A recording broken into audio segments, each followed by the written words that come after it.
started dancing in the first place because I needed it as an outlet. I didn't realize that that's why I was doing it at first, but it wasn't until later that I understood that that was the purpose for it, was a release, a therapeutic release, a deeper understanding of oneself.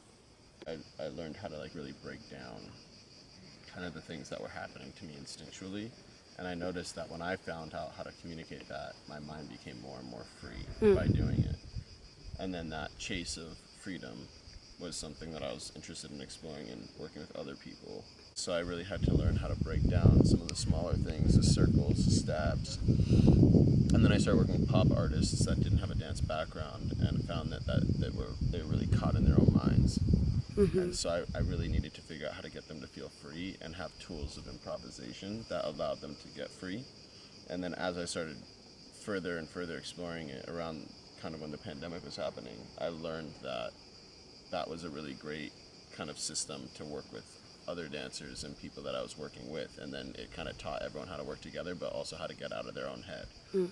So there's a codified language, but then there was also freedom within the mind, so they weren't so thoughtful about what they were doing. And then the more and more I did it and broke it down, I understood the healing mechanisms that were very similar to my own experiences as a kid getting into dance in the first place. And so all of that relatability then and then after battling cancer, I understood that dance and art was more of a medicine practice than it was a performative one. So it's the intersection of the two. After my own illness, I kind of started taking a lot of the system into my healing modalities. In order for your mind and your body to properly heal itself, I think it knows what the tools are, but you need to get to an access point to like receive what those messages are. It's the receiving of messages, whether it's older memories, whether it's visualizations like animals, or deep relationships to nature, seeing sunlight, water, seeing our biology within us or around us, and the coexistence of nature.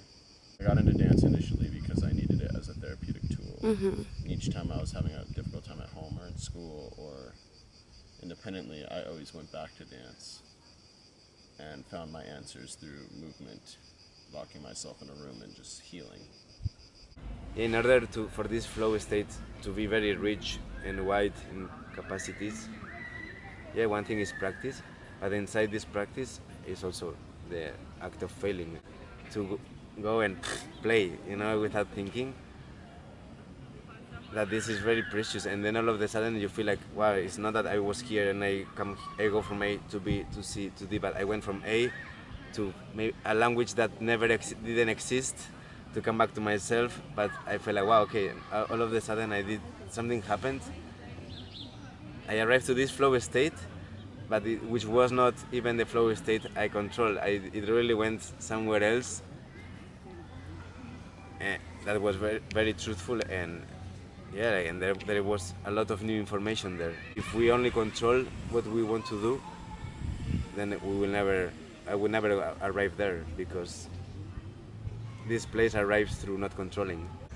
I would say a sentence is not mine, it's from Julian Hamilton, and he used to say, technique is so important, but in order to forget it. So this is something that I really believe. Like, with technique, to go through the technique of the things, whether it's lines, whether it's smoothness, whether it's speed, whether it's breaking, whether it's capoeira, whether it's singing, whether it's anything, painting, there you need technique. But the idea is not to show that you can do this technique, but to forget about it and let it be there protecting you or moving you, I just take everything away, just letting things go. That kind of dance, the more I dance, the more I feel myself. In Beautiful. my body, my mind, and everything else. So it's like letting everything go.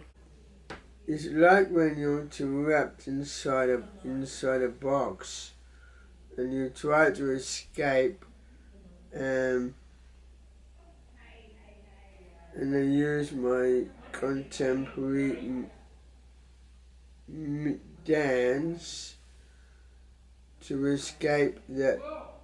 So I guess to me, dance is kind of like a way to escape reality and just completely whoosh off into God knows who. Yeah, so like a flow state, you can almost only enter it accidentally. Like you can put yourself in a situation where it might happen, but you don't know that it's going to happen. It's going to sort of like creep up on you. And then when you're in it, like I think what characterizes it for me is like time disappears. Yeah. Like you're sort of outside space and time, and you're inside the activity that you're pursuing. Yeah. Yeah, and then somehow that coincides with like really interesting result from the activity. Well, for me, a flow state would be an escape from problems. And so when I'm in the bubble, then I'm happy within the bubble. But if it's an artistic thing, then I would be chasing that moment in the bubble of perfection. And then I would perpetually chase that. I like about how it makes me feel calm and how special it is to me. When I need the bread, I just zone out. Like it's just, you know, when you're blank, you don't know what you're thinking. Yeah, you're out of the world, like out of body experience. Yeah. You know, when you're just floating in the water.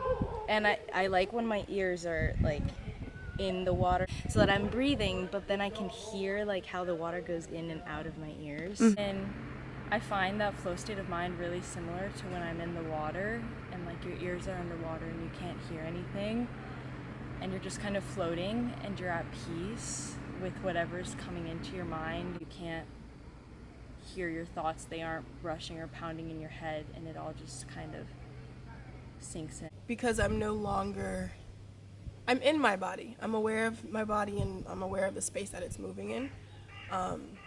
But it feels like I'm connected to something higher.